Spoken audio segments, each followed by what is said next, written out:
The Last Samurai of the Emperor, Act I. December 1944. Lubang Island, Philippines. The jungle is alive with sounds that don't belong here. American artillery rumbles in the distance like approaching thunder. Aircraft engines drone overhead, a constant mechanical hum that never stops. The invasion is coming. Everyone knows it. The Americans are retaking the Philippines, island by island, pushing the Japanese back toward their homeland. It's only a matter of time before they reach Lubang. Second Lieutenant Hiroo Onoda stands in the command post, a crude wooden structure hidden beneath thick jungle canopy, and listens to his commanding officer deliver orders that will define the rest of his life. Major Yoshimi Taniguchi is a career officer, a man shaped by decades of military discipline, a believer in the code of Bushido that demands absolute loyalty, unwavering dedication, death before dishonor. He speaks calmly, methodically, as if discussing routine garrison duties rather than a suicide mission. The Americans will land soon, Taniguchi says, his voice steady, emotionless.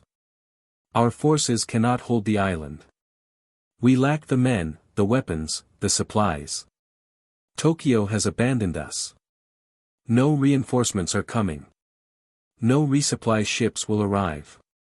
We are alone here. Onoda absorbs this information without visible reaction. He's 22 years old, trained in guerrilla warfare at the Nakano School, Japan's intelligence academy. He's been taught to operate independently, to survive behind enemy lines, to continue fighting when conventional forces collapse. This is exactly the scenario his training prepared him for. He should feel ready. Instead, he feels a strange mixture of pride and dread. Pride that he's been chosen for this mission. Dread about what it will require. You will take command of remaining forces on Lubang, Taniguchi continues. Your mission is guerrilla warfare. Sabotage. Intelligence gathering. Disruption of enemy operations. You will not surrender. You will not allow yourself to be captured. You will fight until I return, until the Imperial Army returns, until Japan achieves final victory.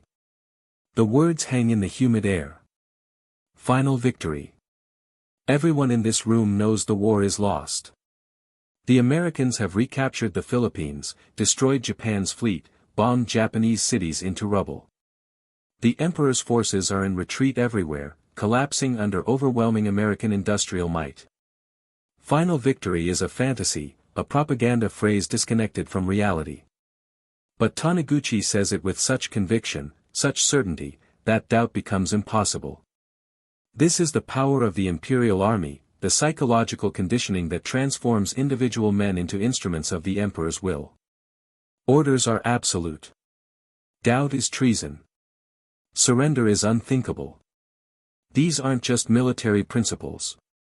They're religious doctrines, sacred truths that define Japanese identity. Do you understand your orders, Lieutenant? Taniguchi asks. Yes, sir, Onoda replies.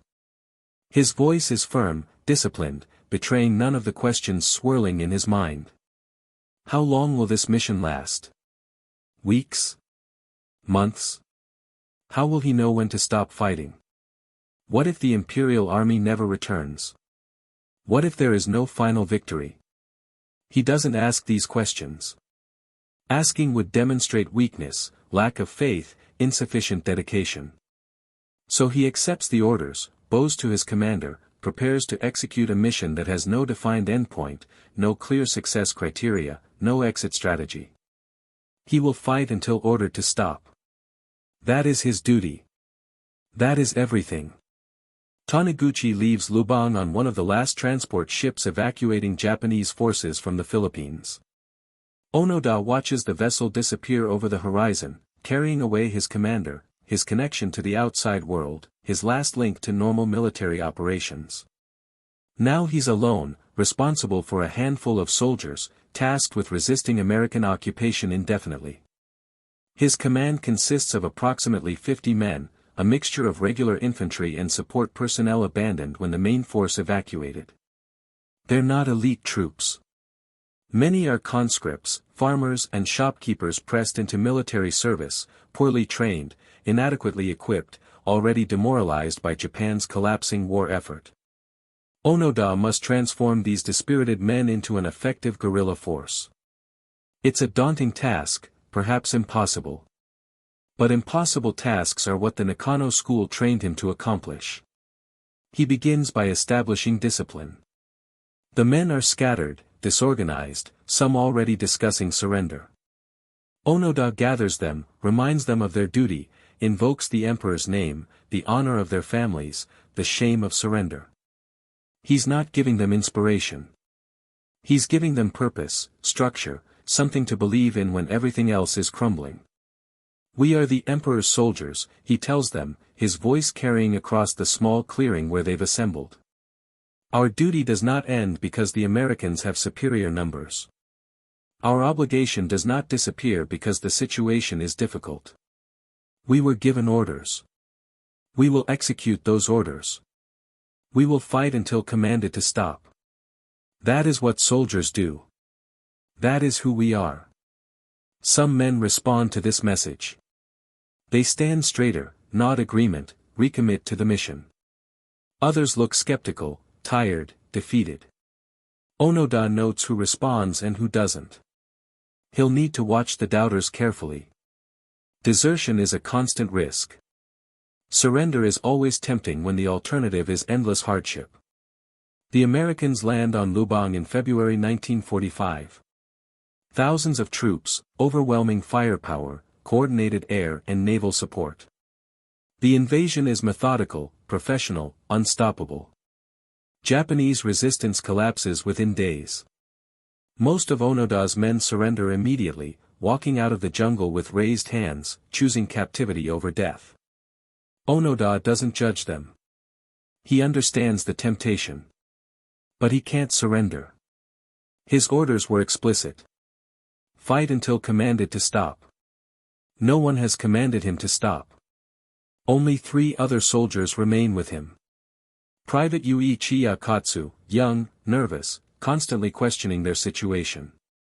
Private First Class Shoichi Shimada, older, more experienced, steady under pressure. Corporal Kinshichi Kozuka, quiet, competent, absolutely loyal. 4 men. That's Onoda's entire command now. 4 men against the entire American military occupation force.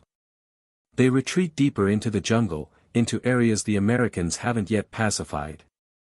Lubang is a small island, only about 30 kilometers long, but it's covered in dense tropical forest, steep hills, hidden valleys. Perfect terrain for guerrilla warfare. The Americans control the towns, the coastline, the roads. Onoda and his men control the jungle. They establish camps in remote locations, carefully hidden, constantly rotated. They observe American movements, note patrol patterns, identify weak points. They conduct raids, small-scale attacks designed to harass rather than defeat. They steal supplies, sabotage equipment, ambush isolated patrols. Nothing dramatic, nothing decisive. Just constant pressure, constant harassment, making the occupation as difficult and costly as possible. Onoda operates according to principles drilled into him at Nakano School. Stay mobile. Never engage superior forces directly. Strike only when victory is certain. Preserve your force. Survive. The goal isn't defeating the Americans. That's impossible with 4 men. The goal is survival, continued resistance, maintaining pressure until the Imperial Army returns with reinforcements. He genuinely believes this will happen. His training, his conditioning, his entire worldview is built on faith in ultimate Japanese victory. The Americans may have temporary advantages, superior numbers and weapons, but Japan's spiritual strength will eventually prevail. The Emperor is divine. The Japanese race is superior. These aren't just propaganda claims to Onoda. They're fundamental truths, axioms that define reality. Questioning them is impossible, literally unthinkable. The 4 soldiers live on whatever they can scavenge or steal. Rice from Filipino farmers, though taking it feels like theft, diminishing their honor. Bananas, coconuts, whatever the jungle provides. Water from streams, boiled carefully to avoid disease. Their uniforms rot in the humid climate, are replaced with improvised clothing made from stolen fabric. Their weapons require constant maintenance, cleaning, conservation of precious ammunition. Every bullet must count. Resupply is impossible. They avoid contact with Filipino civilians as much as possible. The locals aren't enemies, but they're not allies either. Many Filipinos collaborate with Americans, provide intelligence, guide patrols into the jungle. Trusting civilians is dangerous. Onoda establishes strict rules. No unnecessary interaction. Take what's needed for survival but nothing more. Leave no evidence of their presence. Become ghosts, invisible, existing in the jungle without disturbing it. Months pass. 1945 becomes 1946. The war ends. Japan surrenders. The emperor himself, speaking in a radio broadcast, orders all Japanese forces to lay down their arms. The entire world knows the war is over. Everyone except Onoda and his 3 companions, hidden in Lubang's jungle, cut off from all communication, unaware that their nation has capitulated. The Americans know Japanese soldiers are still hiding on Lubang. They drop leaflets, scattered from aircraft, fluttering down through the jungle canopy. The leaflets carry messages in Japanese. The war is over. Japan has surrendered. You are ordered to give yourselves up. You will be treated fairly, return to Japan. Your families are waiting. The fighting is finished. Onoda reads these leaflets with suspicion bordering on contempt. This is obviously enemy propaganda, a crude psychological operation designed to trick Japanese soldiers into surrendering. The war cannot be over. Japan cannot have surrendered. The emperor would never order capitulation. These leaflets are American lies, transparent attempts at deception. His reasoning is logical given his perspective. The Americans have every incentive to lie, to manufacture fake surrender orders, to break Japanese morale through deception. Accepting enemy propaganda at face value would be naive, stupid, a betrayal of military discipline. His orders came from Major Taniguchi personally. Those orders remain valid until Taniguchi himself, or someone else in the proper chain of command, countermands them. Anonymous leaflets don't constitute legitimate orders. The psychological warfare continues. The Americans broadcast messages in Japanese, played from loudspeakers mounted on trucks driven through the island. Soldiers of the Emperor, the war has ended. Return to your families. Your nation needs you to help rebuild, not to die uselessly in the jungle. Surrender with honor. No harm will come to you. Onoda recognizes the voice. It's a Japanese broadcaster, someone who sounds educated, cultured, speaking with proper Tokyo accent. But this only confirms his suspicions. Obviously the Americans have found a Japanese collaborator, someone willing to betray the emperor for personal safety or American money. Traitors exist in every nation. Their words carry no authority, no legitimacy. Private Akatsu struggles with these messages. He's young, homesick, tired of jungle life. He argues with Onoda, suggests maybe the war really is over, maybe they should at least investigate, make contact with authorities to verify the truth. Onoda shuts down these discussions immediately. Doubt is dangerous. Questioning orders undermines discipline. They will continue their mission until properly relieved. That's the end of discussion. September 1949. Akatsu can't endure any longer. He walks away from the group while Onoda and the others sleep, surrenders himself to Filipino police. Onoda wakes to find him gone, tracks his movements, realizes what happened. Desertion. Betrayal. Akatsu has abandoned his duty, chosen comfort over honor, failed the emperor. Onoda feels no anger, only disappointment. He knew Akatsu was weak, unsuited for prolonged guerrilla operations. The man's desertion actually helps the remaining three. One fewer mouth to feed, one fewer person to worry about compromising their position. They're better off without him. But Akatsu's surrender complicates their situation. Now the Americans know exactly how many Japanese soldiers remain at large on Lubang.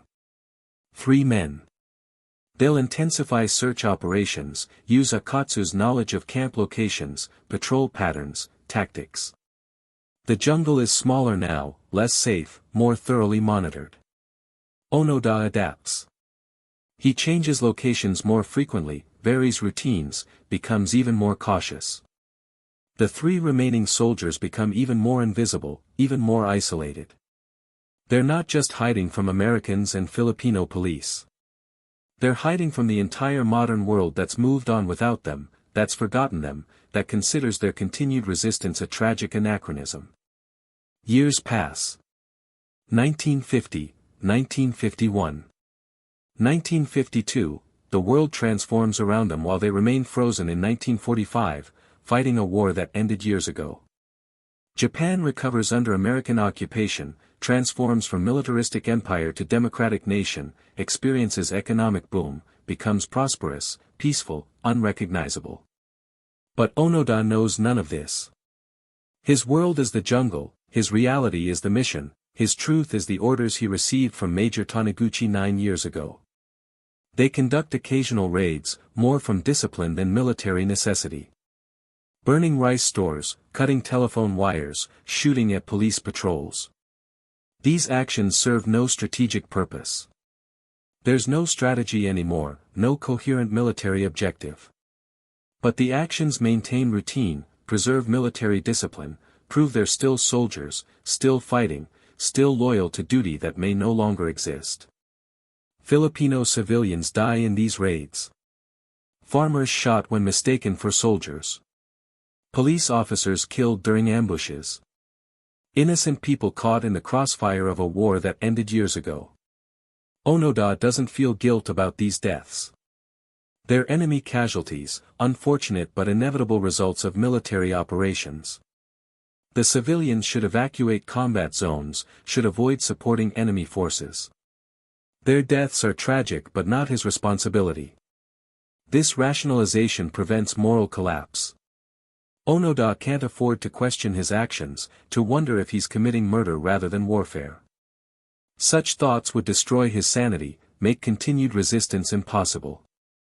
So he maintains the mental framework that preserves his sense of duty, honor, righteousness. He's a soldier following orders. Everything else is context, justification, necessary moral insulation against reality. May 1954. Shimada is shot by a Filipino search party. He dies instantly, killed by a bullet through the chest while on patrol. Onoda and Kozuka recover his body, bury him in the jungle with military honors. They salute, bow, whisper prayers for his spirit. Now they're two men continuing a mission that the rest of humanity has forgotten, fighting for a nation that surrendered a decade ago, loyal to an emperor who no longer wants their loyalty. But they continue. What else can they do? Surrender now would mean admitting Shimada died for nothing, that the past decade was wasted, that their sacrifices were pointless. They can't accept that. They won't accept that. So they keep fighting, keep hiding, keep waiting for orders that will never come, for a relief force that doesn't exist, for a victory that was lost long ago. The jungle becomes their entire universe. They know every trail, every water source, every cave and clearing. They've survived typhoons, disease, injuries, starvation. They've become part of the landscape, inhuman in their endurance, supernatural in their dedication. Local Filipinos tell stories about the Japanese ghosts in the jungle, soldiers who refuse to die, who cannot be killed, who will fight forever. Onoda doesn't think of himself as a ghost. He's simply a soldier doing his duty, executing orders, maintaining discipline. This is what military service requires. Personal feelings don't matter. Comfort doesn't matter. The outside world doesn't matter. Only duty matters. Only orders matter. Only loyalty to the emperor, to Japan, to the mission Major Taniguchi assigned him 30 years ago on a humid December day when the world was different, when Japan was still fighting, when continuing resistance made sense. He doesn't realize how thoroughly the world has changed. He doesn't know Japan surrendered, recovered, prospered. He doesn't know his family believes him dead, grieved for him, moved on with their lives. He doesn't know he's become a legend, a ghost story, a symbol of misplaced loyalty taken to tragic extremes. He only knows the jungle, the mission, the endless waiting for orders to stop fighting. Orders that must come eventually. Orders he will obey when they arrive, delivered through proper channels, from legitimate authority. Until then, he fights. Until then, he survives. Until then, he remains Second Lieutenant Hiroo Onoda, soldier of the Imperial Japanese Army, guardian of Lubang Island, faithful to duty even when duty has become absurd, loyal to orders even when orders have become meaningless. This is what he was trained to do. This is who he is. This is all he has left. The jungle waits. The mission continues. The war that ended 3 decades ago still rages in the mind of one man who refuses to accept reality, who cannot surrender, who will not stop until someone, anyone, with proper authority tells him the truth in a way he can finally believe. The Last Samurai of the Emperor, Act 2. October 1972. 27 years have passed since the war ended. 27 years since Japan surrendered, since the emperor renounced divinity, since the world moved on. But in the jungles of Lubang Island, time has stopped. 2 men remain, frozen in 1944, executing orders given by a commander who died decades ago. Lieutenant Hiroo Onoda is 50 years old now, though he looks older. His face is weathered, deeply lined by tropical sun and constant stress. His body is lean, almost skeletal, hardened by decades of survival. His hair, still military short though cut with a stolen knife, shows streaks of gray. His eyes are what changed most. They're distant, watchful, holding something that isn't quite sanity anymore. He's been in this jungle for 28 years. It's the only reality he knows now. Corporal Kozuka is with him still, the last companion, the final witness to their endless war. They've developed routines so ingrained they operate without conscious thought. They wake before dawn, always. They rotate camps every few days, never staying anywhere long enough to establish patterns. They observe Filipino settlements from hidden positions, tracking movements, identifying targets, planning raids they may or may not execute. They still have their rifles, Japanese Type 99 weapons that should have fallen apart decades ago. Onoda has maintained them obsessively, cleaning them daily, protecting them from rust and rot, treating them with reverence usually reserved for religious artifacts. Ammunition is critically low. Perhaps 30 rounds remain between them. Every bullet is precious, irreplaceable. They fire only when absolutely necessary, only when the shot is certain. Their uniforms are long gone, rotted away years ago. They wear clothing assembled from stolen fabric, shaped vaguely like military garments, decorated with homemade insignia. They've tried to maintain military appearance despite having no real uniforms. Onoda still ties his hair in military fashion, still salutes invisible superiors, still conducts himself as an active duty officer. The form of military discipline persists even when the substance has become absurd. They've survived through incredible adaptation. They know which plants are edible, which streams are safe, which caves provide shelter during typhoons.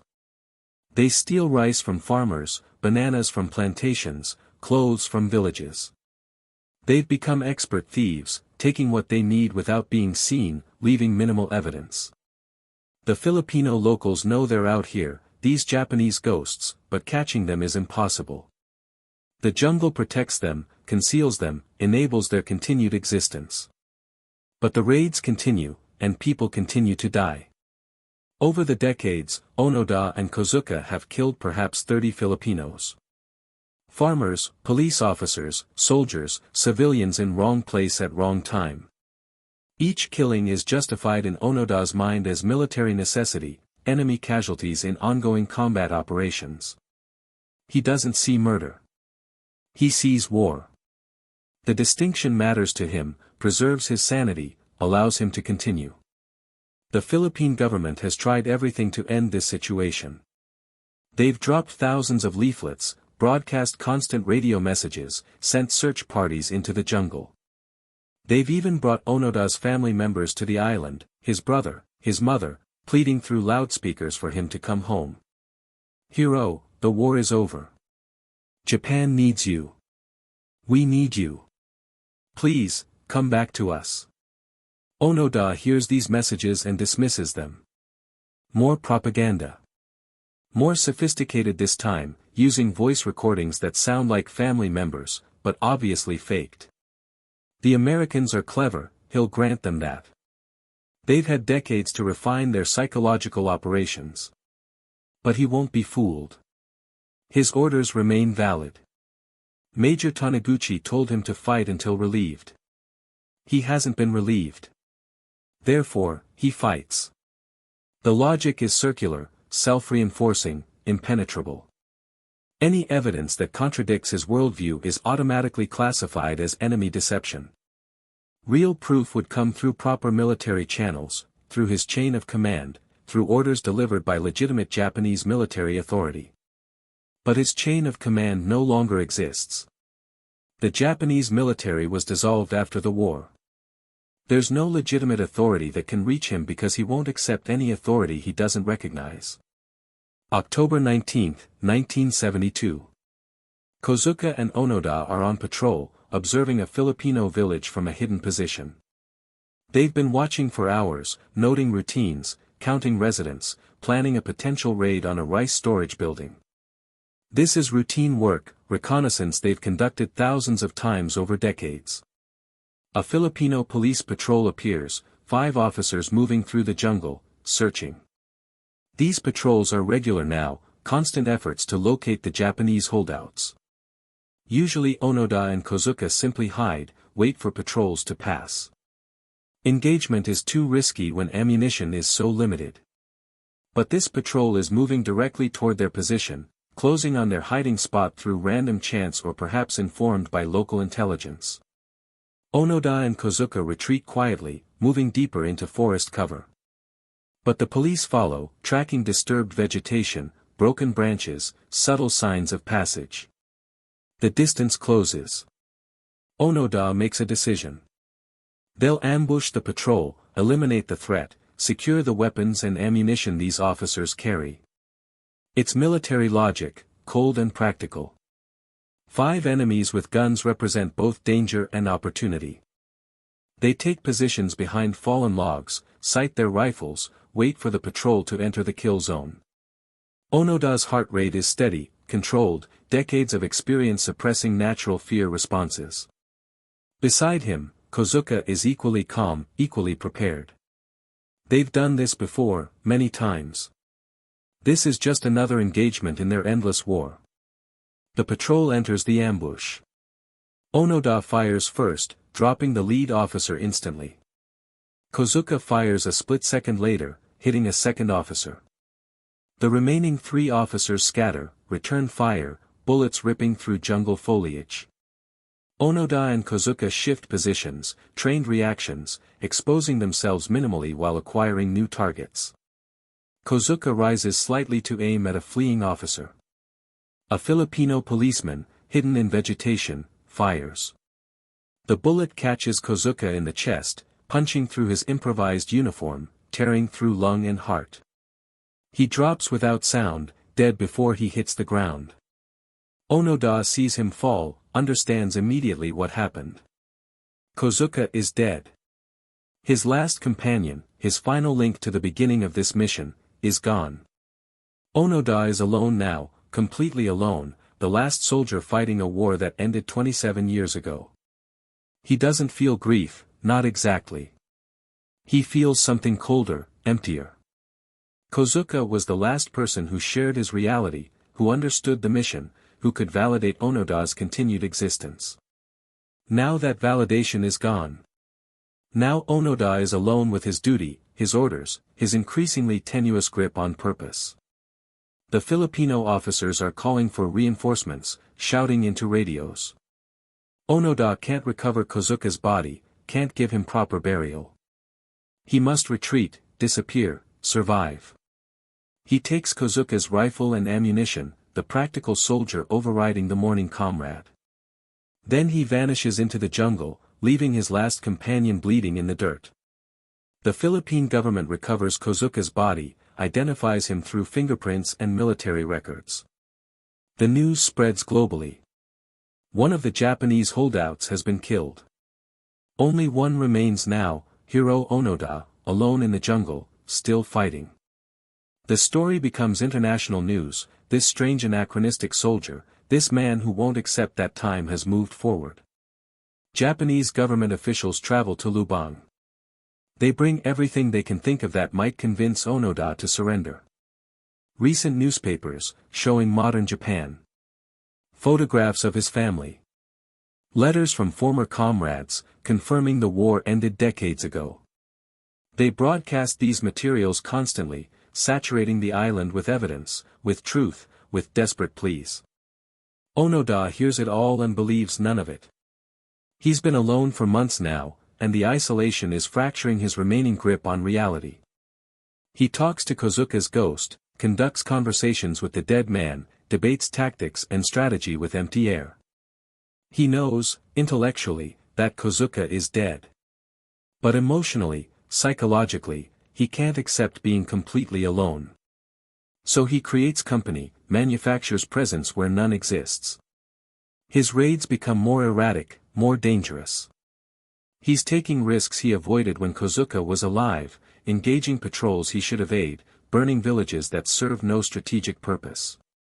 Part of him wants to die, wants to end this endless mission through combat death, soldier's death, honorable death.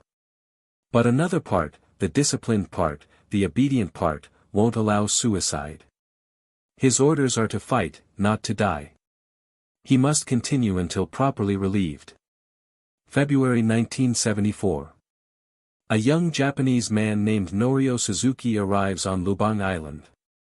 He's 24 years old, a college dropout, a wanderer searching for meaning through adventure. He's heard about Onoda, the legendary holdout, and he's decided to find him. Not for government or military purposes. Just for personal challenge, for the story, for the experience of meeting this impossible man. Suzuki is unlike anyone Onoda has encountered in decades. He's not military, not police, not Filipino. He's Japanese, obviously Japanese, but young, wearing strange modern clothes, carrying a camera and backpack like some kind of tourist. He wanders into the jungle calling Onoda's name, shouting greetings in Japanese, making no attempt at stealth or tactics. It's surreal, incomprehensible. Onoda observes from hiding, trying to understand what he's seeing. Is this a trap? Some new psychological operation? But the young man seems genuinely harmless, genuinely enthusiastic, calling out with friendly tone rather than military command. After days of observation, Onoda reveals himself. He steps out of concealment, rifle ready, voice harsh from decades of minimal speech. Who are you? Why are you here? Suzuki is delighted, overwhelmed, almost crying with excitement. Lieutenant Onoda. I found you. I'm Norio Suzuki from Japan. I came to meet you, to talk with you. The war is over, sir. It's been over for 30 years. Japan wants you to come home.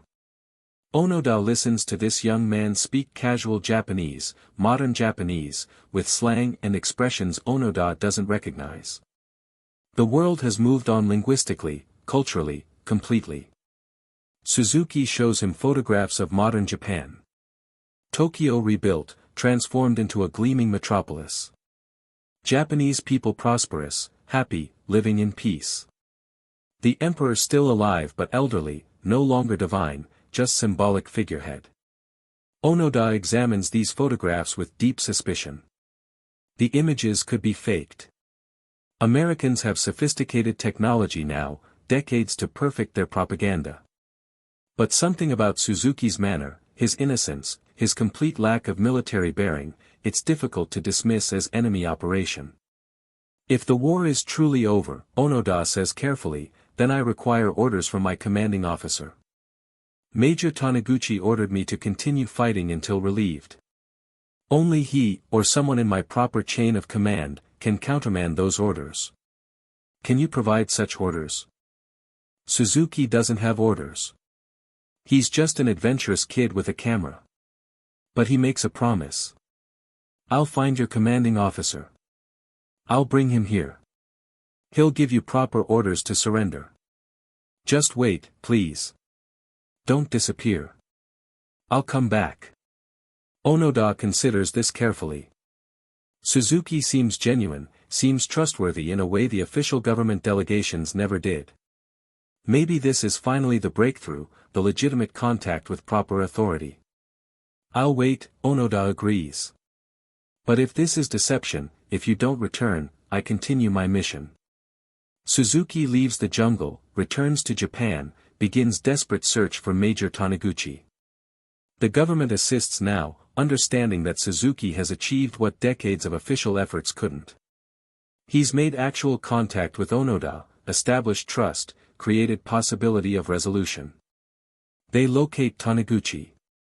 He's 74 years old now, retired, living quiet life. He's shocked to learn Onoda is still alive, still fighting, still obeying orders given in 1944. He feels responsible, guilty, horrified. He gave those orders never imagining they'd be followed for 3 decades. He agrees immediately to travel to Lubang, to release Onoda from duty, to end this tragedy. March 9, 1974. Major Taniguchi returns to Lubang Island for the first time in 30 years. He's old now, walking with a cane, wearing civilian clothes. The Japanese government has prepared proper documents, official orders written on military letterhead, commanding Lieutenant Onoda to cease combat operations and return to Japan. Suzuki guides Taniguchi into the jungle, to the location where Onoda waits. And Onoda is waiting, standing at attention in his improvised uniform, rifle cleaned and ready, maintaining military discipline to the end. Taniguchi sees his former subordinate and almost weeps. This man before him is weathered, aged, hardened beyond recognition. But he's still a soldier, still loyal, still waiting for orders after 30 years. Lieutenant Onoda, Taniguchi says, his voice breaking with emotion. I have come to relieve you of duty. Onoda salutes, crisp and proper despite everything. Sir. I am ready to receive orders. Taniguchi reads the official orders, slowly, clearly, ensuring Onoda understands every word. By order of the Emperor of Japan, by order of the Japanese government, Lieutenant Hiroo Onoda is hereby relieved of all combat duties. The war has ended. You are ordered to cease fighting, to surrender your weapons, to return to Japan. Your mission is complete. You have served with honor. Your duty is fulfilled. Onoda listens to these words, the words he's been waiting 3 decades to hear. Proper orders, proper authority, proper chain of command. This is legitimate. This is real. The mission is over. He can stop fighting now. He can go home. He presents his rifle to Taniguchi, formal ceremony, surrendering his weapon to his commanding officer. The rifle is immaculate, perfectly maintained despite 30 years of jungle conditions. His sword follows, then his ammunition, his hand grenades carefully preserved, his dagger. All his weapons, all his military equipment, surrendered properly, through correct protocols, maintaining discipline to the absolute end. Sir, Onoda says, voice steady despite the magnitude of this moment. I have maintained my post as ordered. I continued operations until properly relieved. I request permission to return to duty in Japan. Taniguchi understands what Onoda is asking. Not forgiveness. Not sympathy. Just confirmation that he did his duty, that these 30 years weren't wasted, that his loyalty and sacrifice had meaning. Permission granted, Lieutenant. You have served the Emperor faithfully. Japan is proud of you. Onoda nods, accepting this validation. Then something breaks inside him, some barrier held in place for 30 years finally crumbling. He's 52 years old. He entered this jungle at 23. He spent more than half his life here, fighting, hiding, waiting. And now it's over. The mission is complete. He can stop. He doesn't cry. Japanese soldiers don't cry. But his face changes, tension releasing, decades of discipline and suppression finally relaxing. He looks at Taniguchi, at Suzuki, at the Filipino officials observing from a distance. He looks at the jungle that was his prison and his fortress. He looks at his hands, scarred and calloused, hands that killed 30 people over 30 years in service to orders that should have expired in 1945. What happens now, he asks, voice quiet, almost childlike. Now, Taniguchi says gently, you come home. They walk out of the jungle together, the old commander and his loyal subordinate, finally united after 3 decades apart. Filipino officials are waiting, cameras are filming, the world is watching. Onoda emerges from the trees into sunlight that feels alien after years under jungle canopy. He's surrounded by people, technology, modernity he doesn't understand. The Philippine government is prepared to prosecute him for the killings, the decades of violence against Filipino civilians and police. But President Ferdinand Marcos grants him full pardon, understanding that Onoda was following orders, operating under sincere belief he was conducting legitimate military operations. It's mercy, recognition of tragedy rather than criminality. Onoda is flown to Tokyo, to a Japan he doesn't recognize. The nation he left in 1944 was militaristic, authoritarian, at war. The nation he returns to in 1974 is democratic, prosperous, peaceful. Tokyo has been rebuilt into a modern metropolis. Japan has the world's second-largest economy. His countrymen are wealthy, comfortable, living lives he can barely comprehend. He's treated as a hero, welcomed with parades and ceremonies. The government awards him medals, recognition of his loyalty and dedication. The public is fascinated by his story, this man out of time, this soldier who fought alone for 30 years. Books are written, documentaries filmed, interviews conducted. Onoda becomes a celebrity, famous for his unwavering dedication to duty. But he doesn't feel like a hero. He feels lost, disconnected, adrift in a world he doesn't understand. The Japan he fought for no longer exists. The emperor he served is diminished, symbolic. The military values he embodied are considered outdated, even dangerous. His sacrifice, his loyalty, his 3 decades of suffering, they're admired but also pitted. People see him as tragic figure, not triumphant warrior. He meets his family, elderly now, changed by decades he missed. His parents died years ago, never knowing he survived. His siblings are strangers, their shared childhood distant memory. They try to reconnect, but the gap is too wide. He left in 1944 as young soldier. He returns in 1974 as broken relic from another era. The modern world overwhelms him. Technology he doesn't understand. Social customs that seem bizarre. Young people with attitudes toward duty and authority that shock him. Women with independence and power unimaginable in the Japan he knew. Everything is wrong, alien, disorienting. He survived 30 years in the jungle through discipline and purpose. Now, in civilization, he's drowning.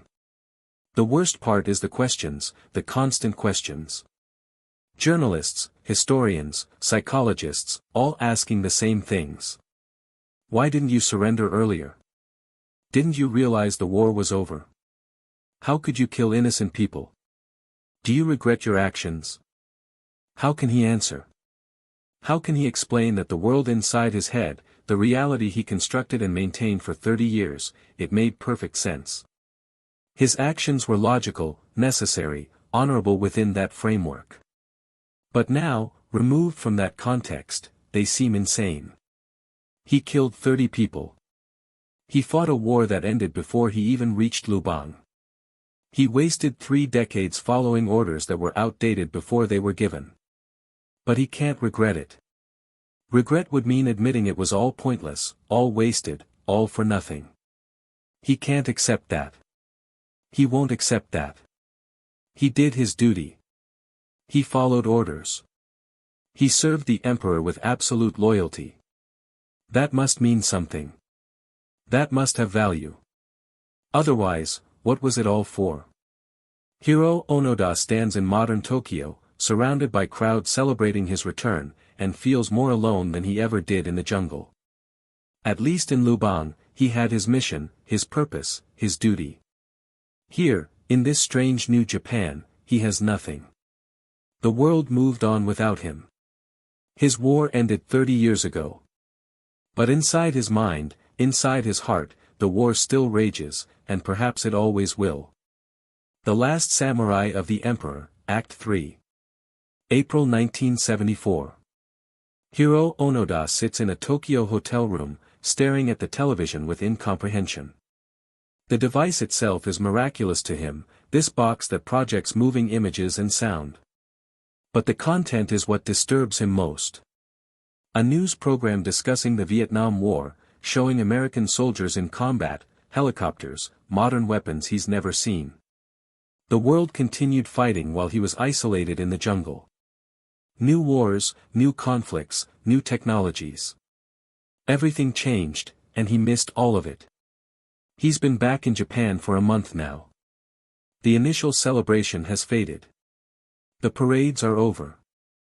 The interviews are becoming repetitive. The public fascination is beginning to wane as people return to their normal lives.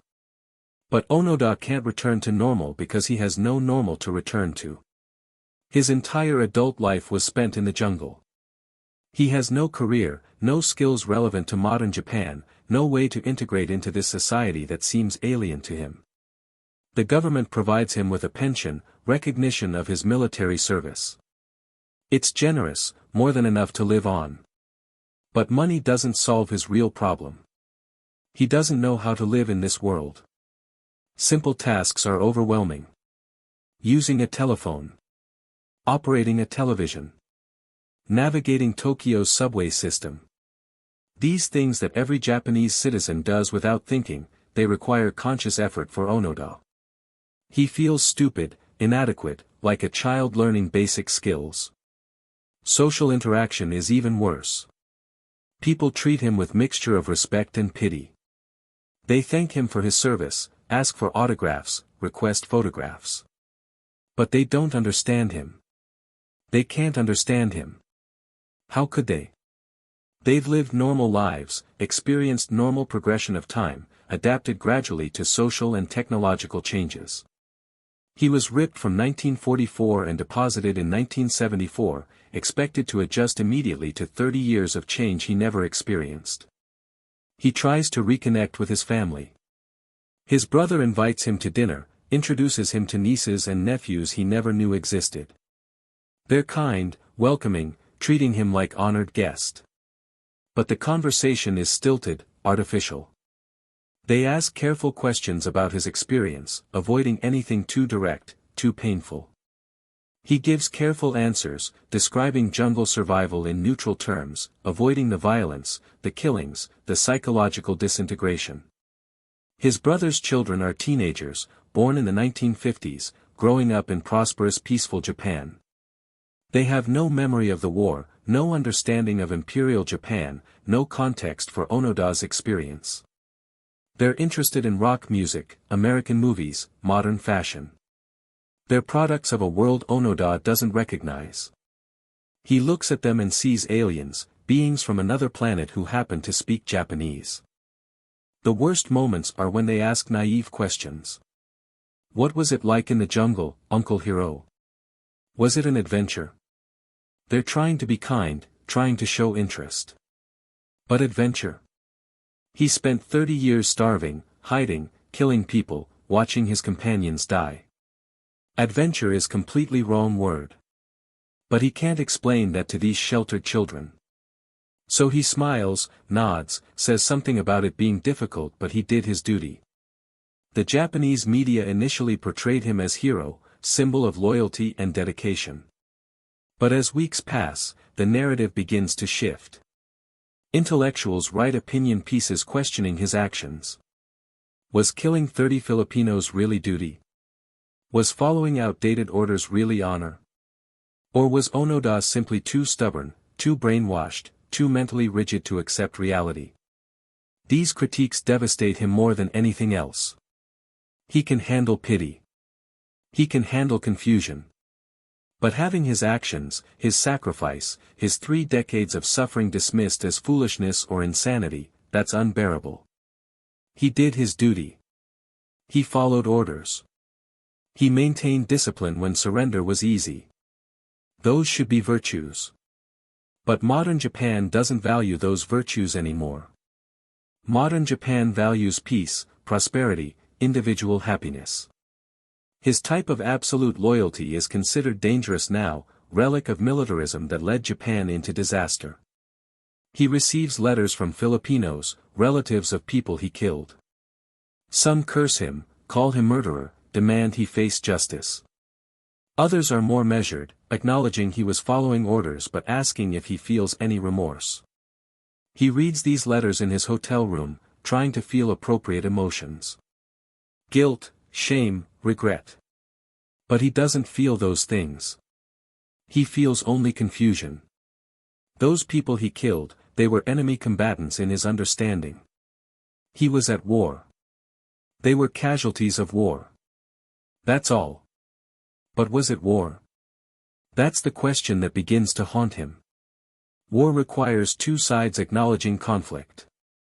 But the Philippines wasn't at war with Japan in 1945, 1950, 1960, 1970. Only in Onoda's mind was the war continuing. So were those killings acts of war? Or were they murders committed by a delusional man following imaginary orders? He can't accept the second interpretation. Accepting it would mean his entire adult life was based on delusion, that everything he suffered and sacrificed was pointless. So he maintains the first interpretation, insists on it, defends it in interviews. I was following orders. I was doing my duty as a soldier. War is terrible, people die, but that's the nature of war. Journalists push back. But Lieutenant Onoda, the war was over. You were killing people in peacetime. How is that not murder? The war wasn't over for me, he responds, voice tight with controlled anger. I had no reliable information about surrender. All evidence I received came through enemy channels. I had orders to continue fighting until properly relieved. I followed those orders. What else could I have done? You could have surrendered, they say. You could have investigated, verified the truth, chosen to stop fighting. Surrender without orders would have been desertion, he insists. I would have dishonored my uniform, betrayed my duty, failed the emperor. That was unthinkable. These circular arguments repeat endlessly. Onoda and his critics speak different moral languages, operate from incompatible ethical frameworks. He believes in absolute obedience to authority, duty above all else, honor through sacrifice. Modern Japan believes in individual judgment, personal responsibility, questioning authority. Neither side can convince the other because they don't share basic premises. The psychological strain becomes overwhelming. Onoda starts having nightmares, reliving jungle combat, seeing Kozuka's death, hearing the screams of people he killed.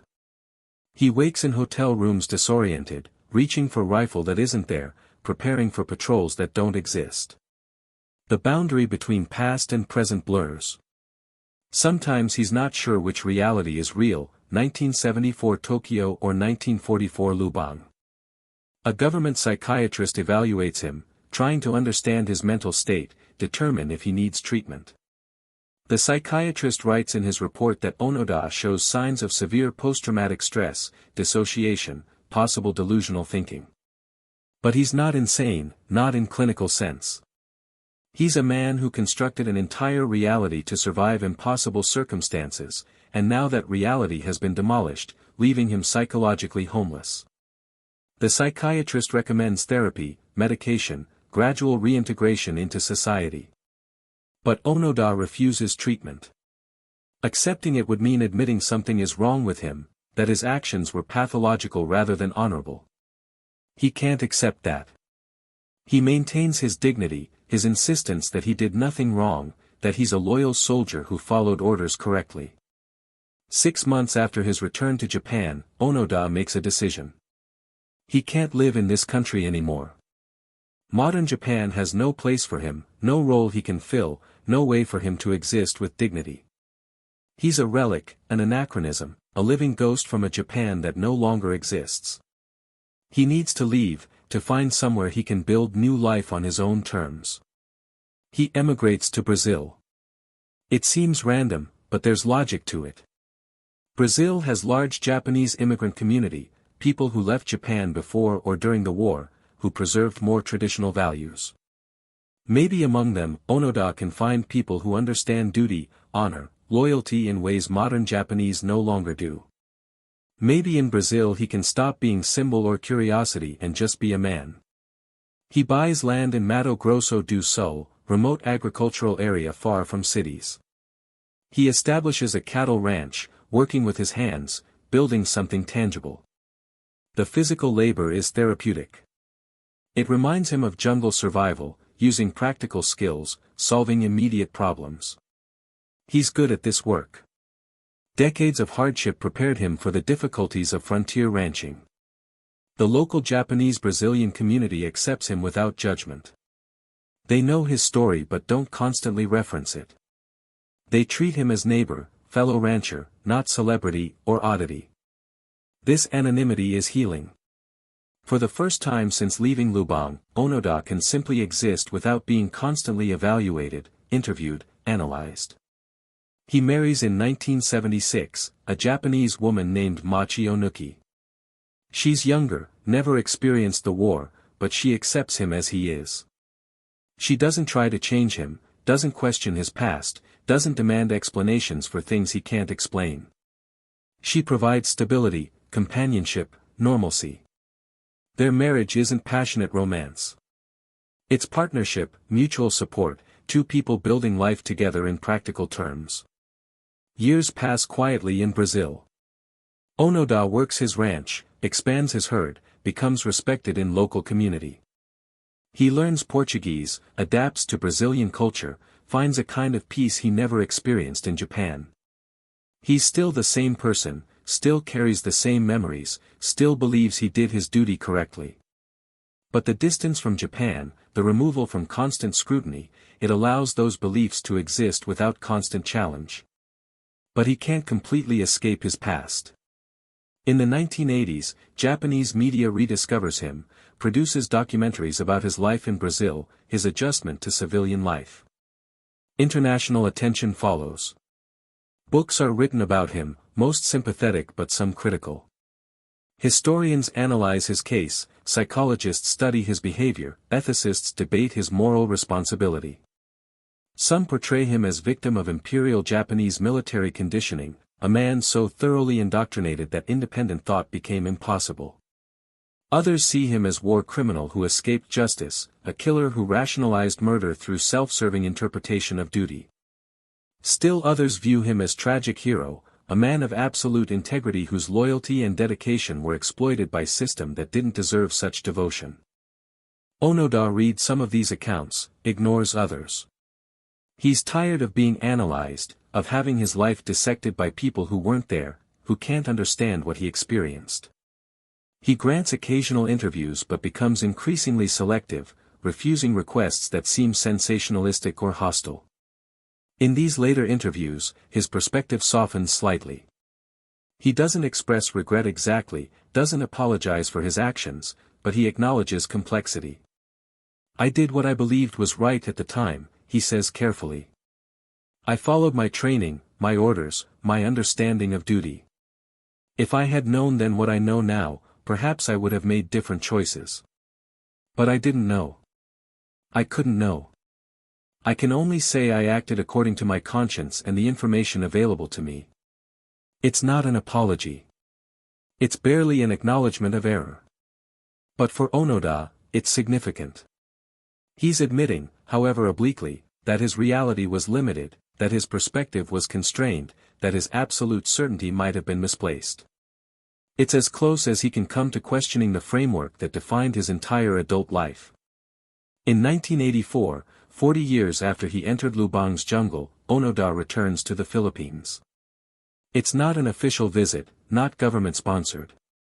He goes privately, quietly, to see the island again, to confront the place where he spent 30 years. The Philippine government allows the visit despite some public opposition. Filipino survivors of his raids protest, demanding he be arrested, tried, punished. But President Marcos's pardon still holds. Onoda is free to visit. He travels to Lubang, walks through the jungle that was his home and prison. The island has changed. More development, more people, the forest reduced by logging and agriculture. But traces remain. He finds locations where he camped, places where he conducted ambushes, the area where Kozuka died. He stands in these places, silent, remembering. Local Filipinos observe him with mixed emotions. Some are curious, wanting to meet the legendary Japanese holdout. Others are hostile, seeing him as unrepentant killer who never faced justice. A few survivors of his attacks confront him, demanding explanations. Why did you kill my father? Why did you burn our village? Why couldn't you just surrender? Onoda faces these questions with difficulty. He offers no excuses, but also no apologies. I was a soldier, he says simply. I was following orders. War is terrible. People die. I regret the suffering, but I did my duty as I understood it. It's an inadequate response, failing to satisfy anyone. But it's all he has. He can't apologize for actions he still believes were correct.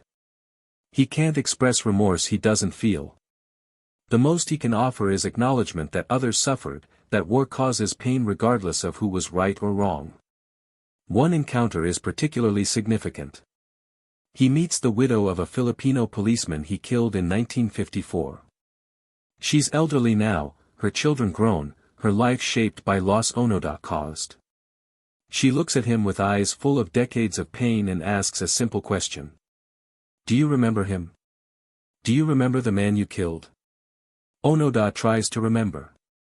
20 years in the jungle, multiple raids, dozens of people killed. Does he remember this specific man? Honestly, no. The individual victims blur together, indistinguishable in memory.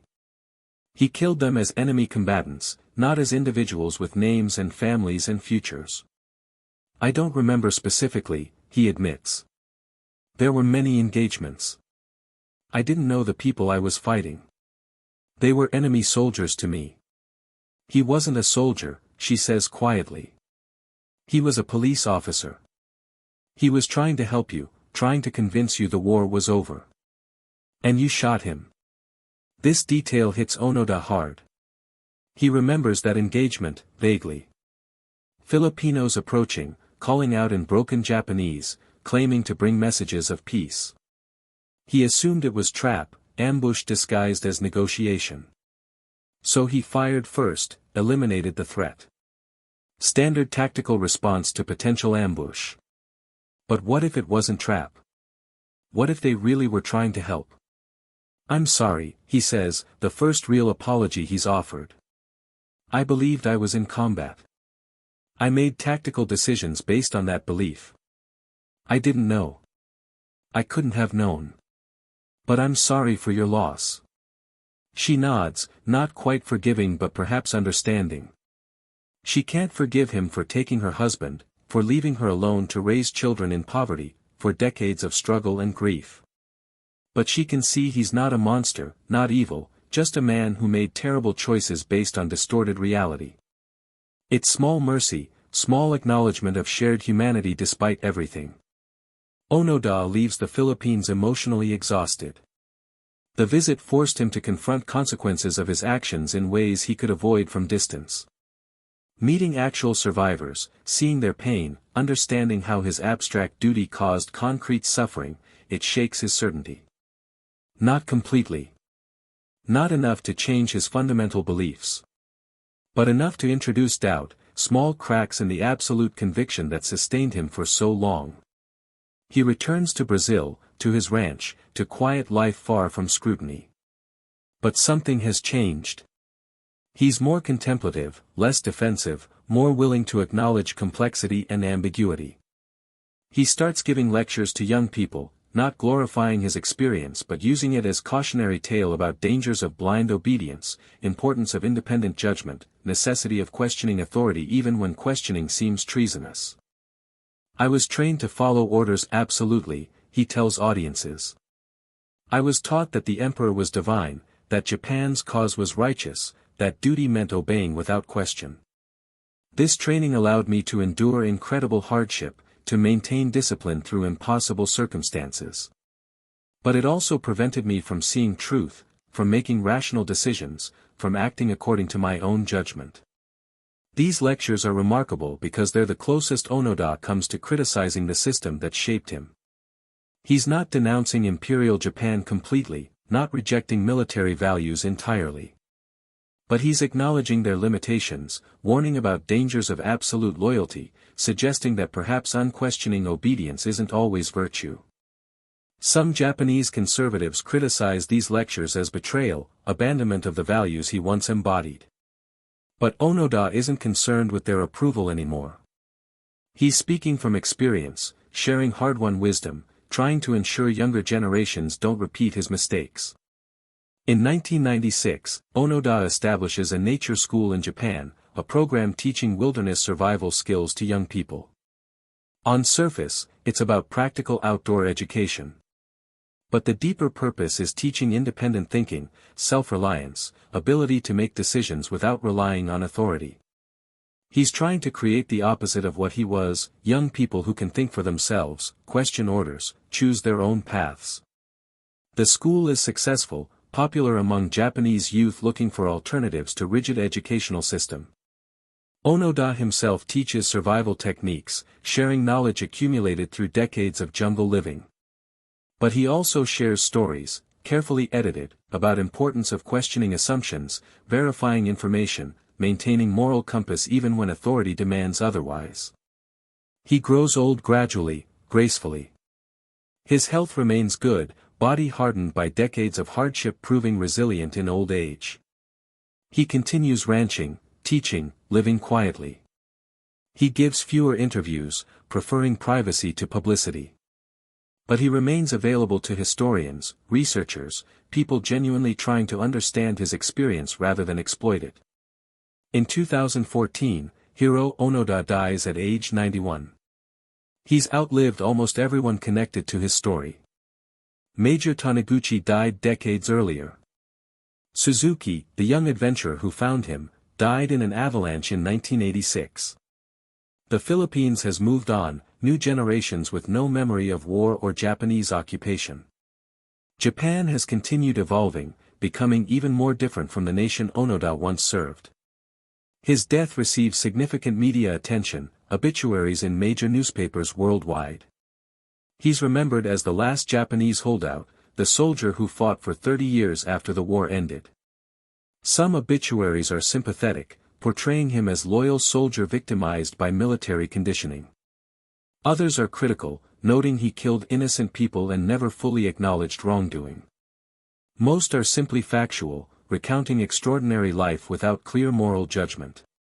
The debate about his legacy continues after his death. Was Hiroo Onoda hero or victim? Loyal soldier or deluded killer?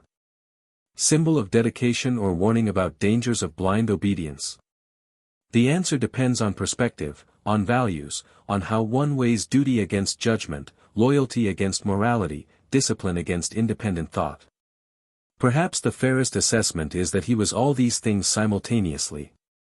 He was genuinely loyal, sincerely believed in his duty, suffered tremendously for his convictions. He was also thoroughly indoctrinated, psychologically manipulated by military training that prioritized obedience over morality. He made choices that killed innocent people. He also endured hardships that would break most men.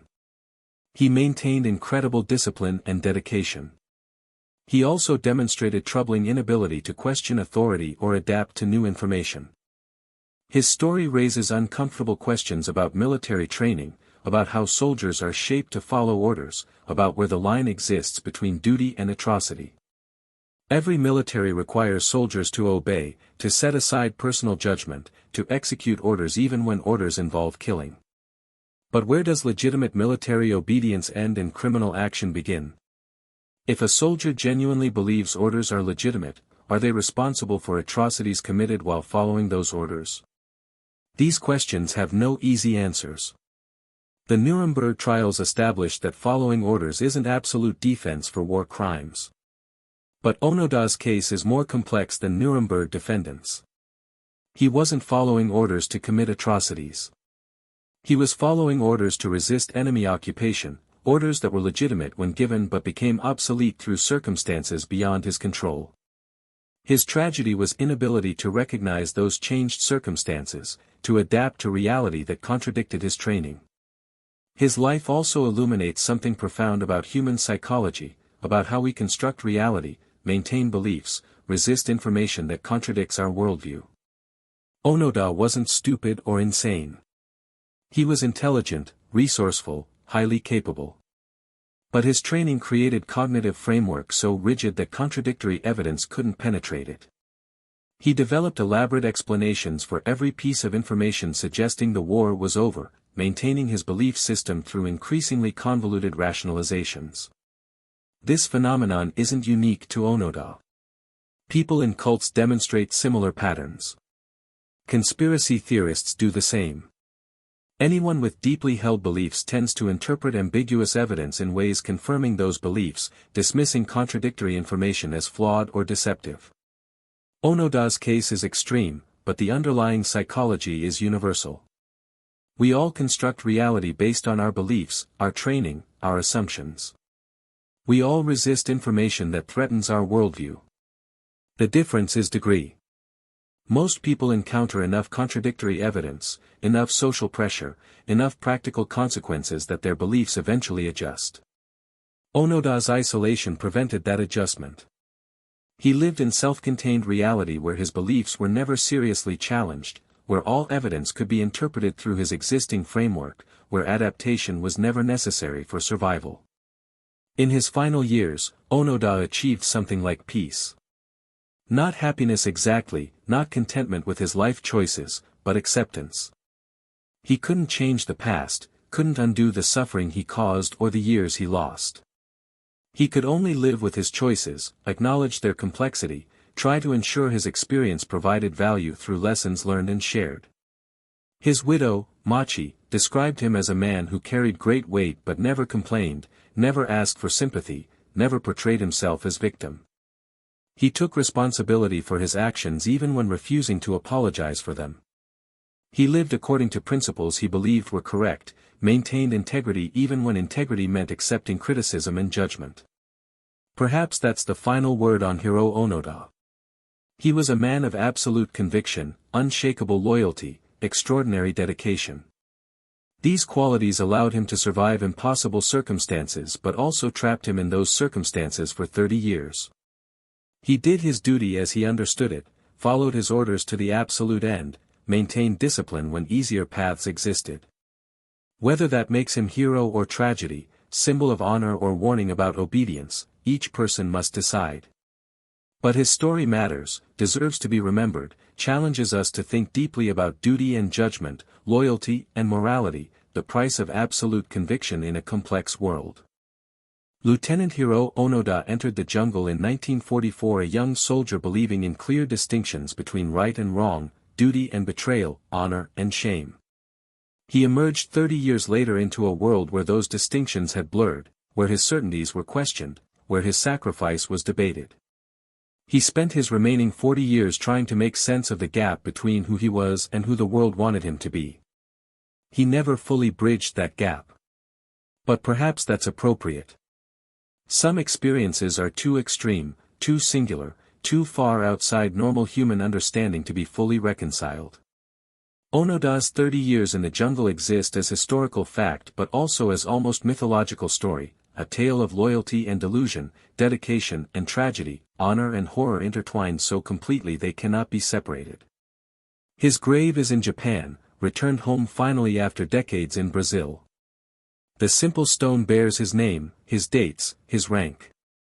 It says nothing about Lubang, about the 30 years, about the complexity of his life and choices. But those who visit know the story. They know what that name represents. They stand before the grave and each forms their own judgment about whether Hiroo Onoda was the last samurai, faithful to duty beyond all reason, or the last victim of Imperial Japan's military indoctrination, a man who couldn't stop fighting a war that ended decades before he finally surrendered. Perhaps he was both. Perhaps that's the only honest answer. The last samurai of the emperor. The soldier who couldn't stop. The man who believed so completely that belief became his prison. His story, impossible as it seems, is absolutely true. And truth, as always, is more complicated than any simple judgment can capture.